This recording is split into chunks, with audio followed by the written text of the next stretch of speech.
In Serie A l'Atalanta perde in casa contro il Cagliari, questo è il commento del tecnico della squadra bergamasca Giampiero Gasperini. Serie che avevano una rapidità, una velocità superiore a noi, abbiamo retto molto bene con la difesa, l'approccio è sempre un po' lento, e poi con l'andare della partita riusciamo magari a riportare sui nostri ritmi che sono un po' più compassati ma sono poi più efficaci. Invece nel secondo tempo i ragazzi sono stati bravissimi.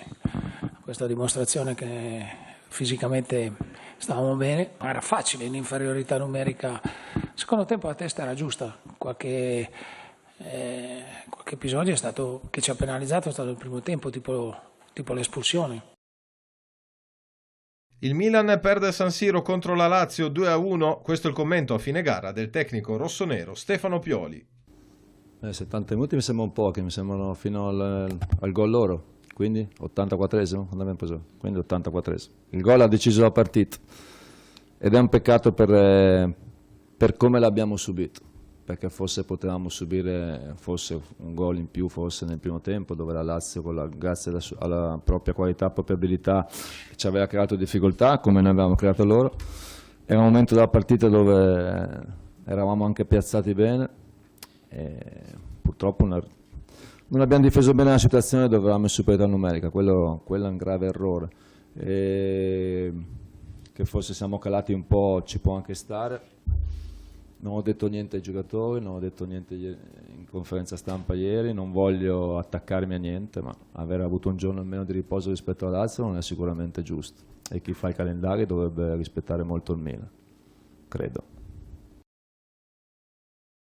E Valtteri Bottas, il vincitore della tappa a stelle e strisce della Formula 1 in Texas sul circuito di Austin, il pilota della Mercedes ha infatti tagliato per primo il traguardo centrando la vittoria. Tutti i riflettori però sono puntati sul compagno di team Lewis Hamilton che, secondo all'arrivo, festeggia il suo sesto titolo piloti. Alle sue spalle un agguerritissimo Max Verstappen che fino alla fine ha provato a chiudere il gap con il campione del mondo senza però mai riuscirci. Quarto Charles Leclerc davanti ad un ottimo Alexander Albon e a Daniel Ricciardo che chiude l'appuntamento del Texas in sesta posizione. A proposito di Ferrari, gara letteralmente da dimenticare per Sebastian Vettel. Il tedesco dopo una partenza a singhiozzo si è dovuto ritirare a causa della rottura di una sospensione.